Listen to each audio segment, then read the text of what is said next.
Is it just us? Yeah, this is everybody except Ethan. What's the point anymore? Feels so empty in here. All right, welcome Ethan to shaped an hole left in my heart. empty album club, week 86 It's like of a hole album in the club. wall. Yeah, it's like a hole in the wall. Anyway, this week we listened to "And in the Darkness, comma Hearts Aglow" by Weyes Blood. This album was chosen by Reaping and is the first time we've ever repeated an artist. So very interesting. We listened to Titanic Rising just 2 rotations ago. So Reaping, tell us a little bit about the pick. Okay. Well, first of all, for the people that are bothered by me choosing the same artist, I am sorry. I don't know. Wait. Has anyone vocalized that they're bothered by that, or is Reaping making this up? I've heard a I'm lot of just- things privately. I haven't vocalized it, but I am Listen. annoyed by it. Just to Listen. clarify. I'm not just annoyed by it. I saying. think this is cool. You guys just made my album choice a lot easier. Nice. I'm just saying, because, there's people that, can be iffy about it. But, I just wanted to share it. But, yeah. Oh, yeah. First of all, about this album, I found out, like, a few hours ago that this is part of a trilogy of albums. Like, first one was, like, Titanic Rising, which was, like, the meaning of, like, catastrophe. Then this one is, like, people are going through the issues that are going on in the world, and the one that's going to be in the near future is sort of like the relief and stuff in terms of how she interpreted the albums and songs and stuff. So interesting stuff. About the album itself, overall for me, I enjoyed it. It didn't hit me as hard as Titanic Rising because the songs in here are not as like immersive in a way. This is more like love songs in a certain aspect, because the thing is about this, the main theme of this album is trying to make a connection with somebody when the world is like crumbling, like falling apart around you. That's like, yeah, the main point. So yeah, there's a few songs that are mostly love songs. You can dedicate like songs to people, to your loved one or to a friend or something. So yeah. I really don't have much to say because honestly, I have the same feelings because of the other album and stuff. I do like her voice. Instrumental is great, even though it's not as immersive. These songs, they still sound really pretty. And on this album, of course, there's one of the songs that is like one of the most beautiful songs I heard in my fucking life, honestly. Yeah, I think you'll figure it out which one it is, but yeah, I enjoyed it, not as much as the other one, but it's still a good listen, at least for me. So I'll give it like an 8.4. 8.4. Thank you, Reaping. On to Ryder. My phone is charging, so I don't have any of the song names in front of me. So I'll probably talk more about the songs individually in the favorite tracks when it's a bit more charged. But as far as this album as a whole, I felt like it had basically all of the same issues as the first one had, specifically with like song length was one of the main things that really bothered me. I felt like it was a lot of long songs that should have been at minimum 2 or 3 minutes shorter. Or I'll say 2 minutes. I think 3 minutes is pretty over the top, I think, for some of them. But I think that they were just too long, and I didn't find many of them very interesting. There was I think there was about one song on this album that I really cared for. I felt like it was just the first album again, and I just really wasn't here for it since we already listened to the first one.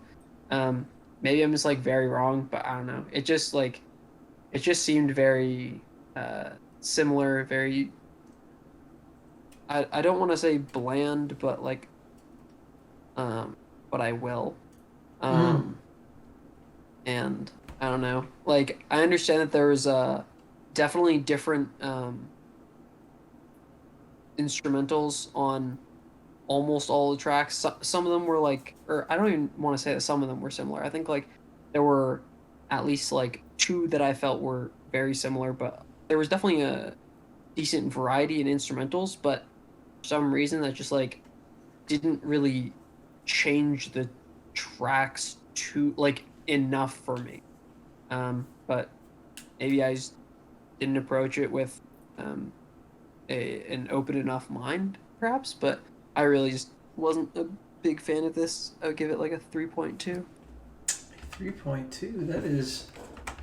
That is a low one, but respectable. Thank you, Ryder. On to me.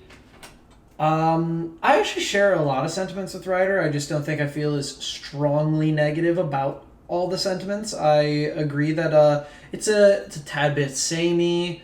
I do disagree about the song lengths. I really didn't notice how long the songs were because I think that they just hit when they're hitting.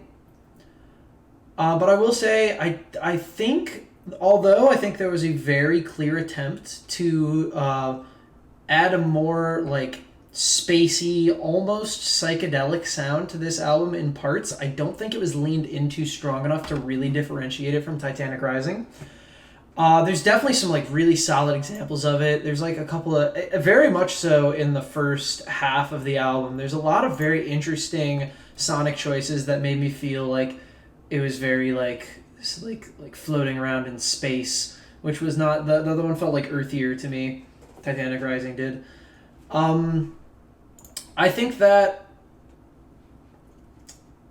it's a bit samey to Titanic Rising, as I mentioned. It's still very quality. Like, it's never bad. It's at worst meh or not particularly interesting or a bit samey. But it definitely shines in some very solid moments. I already mentioned things about the first half, but I think that End in the Darkness is a very clear splitting point between the more interesting part of the album and then the back half. I think this thing started off with a bang and pittered out real bad.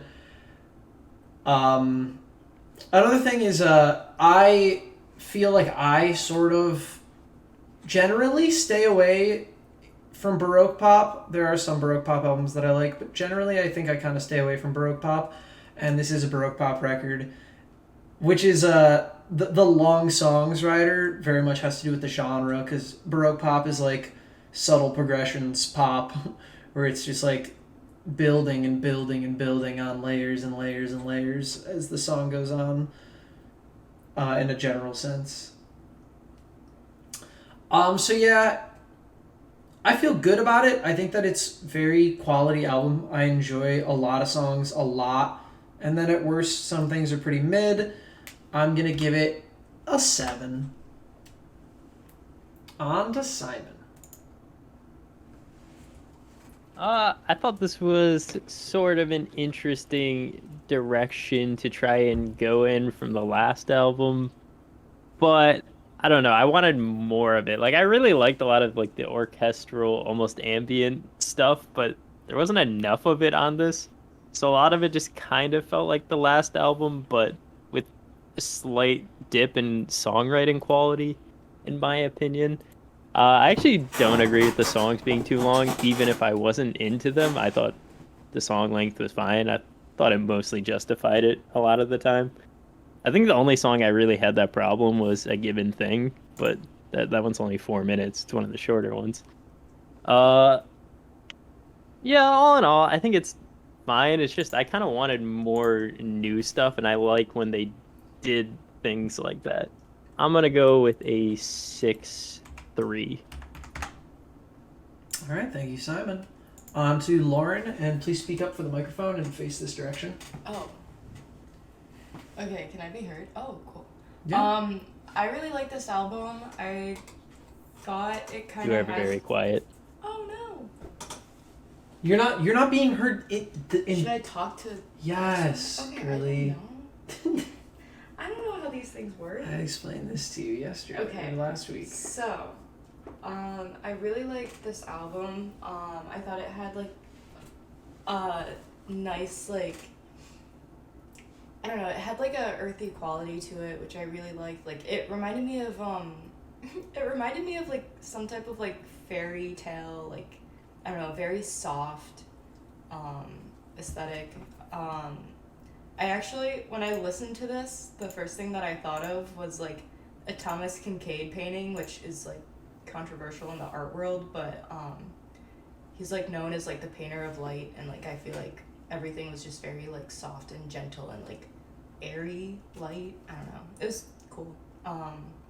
So I'll give this album a 7.8. 7.8. Thank you, Lauren.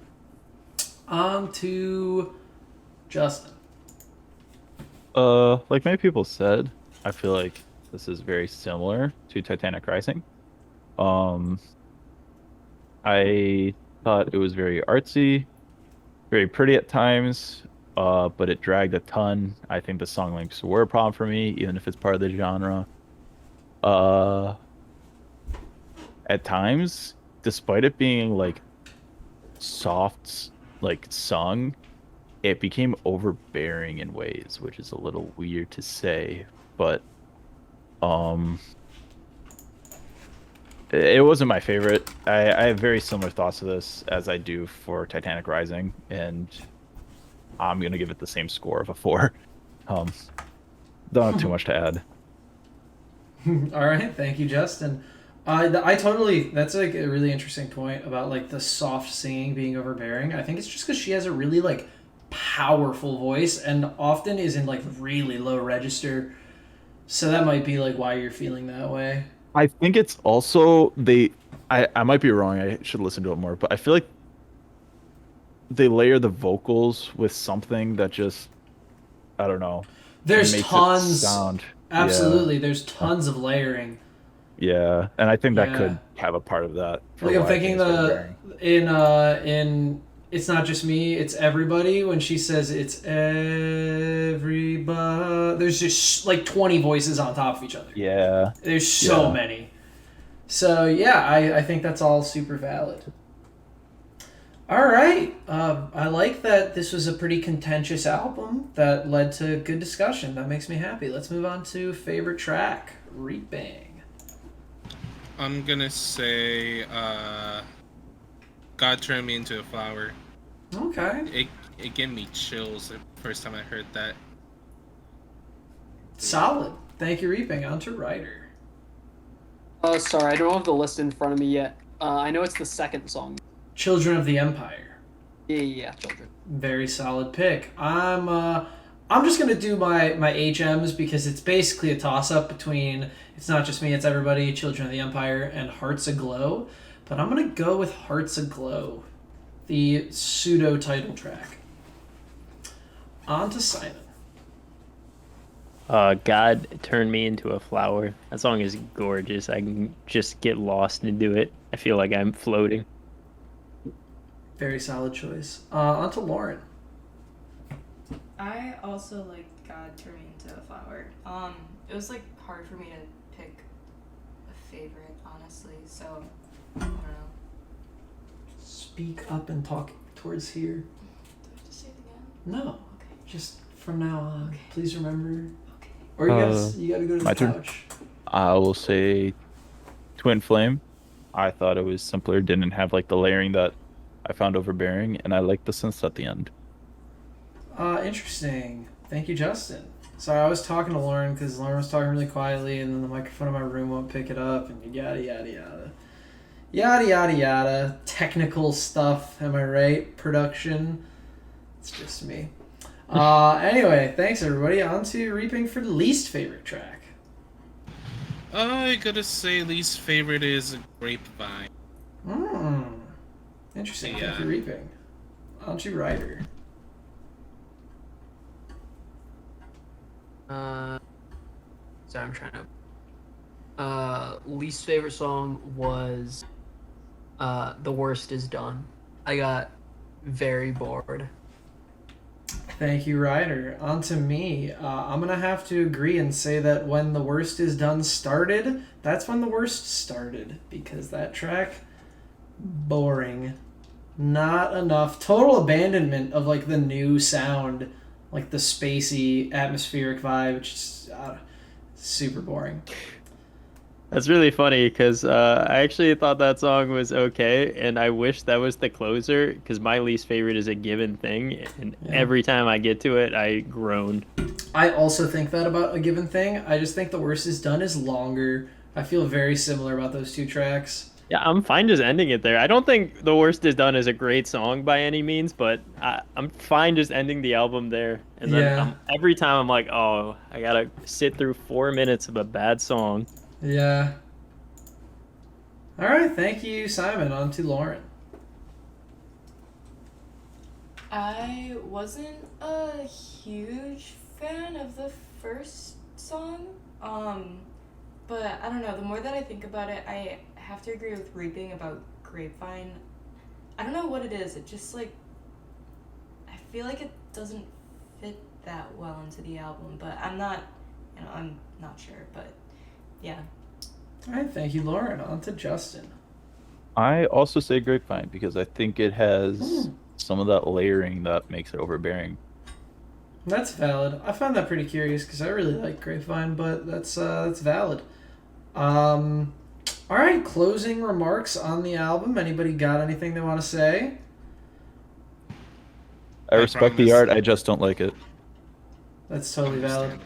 Reaping, if they come out with another album, are you gonna pick it? I was just gonna say I don't want I feel like it's a Finish- tradition at this Finish point. the trilogy, Reaping. Bro, I mean, I please. don't think it's coming out until like a few years after. I don't know. Oh, word. Because I mean, she's on pace. Oh, 2020, right? So. Yeah, 2019 is when Titanic Rising came out, so in like 3 years, you could say. Oh. That was the margin of where this one and the other one, so I don't know. Maybe. If we're still in 2025, I can share. I mean, I don't plan on stopping Album Club anytime soon. Shit, I fucking love Album Club. I look forward to this every week. I have something, just a weird. I have a thought on a song that I didn't get into, that I have a very interesting thought on. Twin Flame. I feel very mixed feelings towards, because it's a very odd track that feels pretty out of place, but I think I like it, and it gives huge 2014 Odd Future instrumental vibes. Listen to the instrumental and tell me that you couldn't hear Tyler the Creator saying like awful things over it. It totally gives that, like, aggressive. Yeah. It's really weird to me that is just randomly on this album of, like, pretty orchestral and atmospheric things, and then all of a sudden 2014 Odd Future is there. It's weird. But anyway, anyone else got anything they want to say before we pick the next one? Wonderful. Name picker. Wheel of names. It's either me or Ryder. Ryder, are you ready if it's you? Yeah. Yeah, I figured. I'm feeling a Ryder this week. All right, here we go. The spin. I'm hoping for me. I really want to pick one. It's going to be... go, wheel! Go! Go! Go! Go! Fuck! I'm last. So sad. Ryder! We are going to listen to an EP from 2022, which is called Getaway by Orion Sun. That's not an album. Ooh, Orion's Son? EPs count? Yes, it counts, Ryder. Okay. Well, you can do that in the best EP of 2022 rotation. How do you spell all that? Getaway is Getaway. One word? What? One word? Yeah. And Okay. then the artist is Orion Sun. Orion space Sun. Okay, I S-U. found it. Oh, sorry, I should have shared it. Oh, you're totally fine. I'll just share it. All right. very interesting. I have not heard of this artist, so I'm in for a surprise. Is it a short one since it's just an EP? Oh yeah, it's a shorty, alright. Alright, everybody. Perfect. The fans love a shorty. Everybody does love a shorty. Always loved a shorty. It's one of my favorite. Okay, everybody. Very nice album club. Way to go, team. Make sure to listen to. Fuck. Hang on. Sorry. I gotta do the outro the right way. No. I gotta do this part first. Tell us your thoughts on "And in the Darkness, Hearts Aglow" by Weyes Blood, and make sure to listen to "Getaway" by Orion Sun. Links for those albums will be in the description if you're a Spotify user, and if you're not, I'm so sorry. But anyway, good job, everybody. Everybody say bye. Bye. Bye.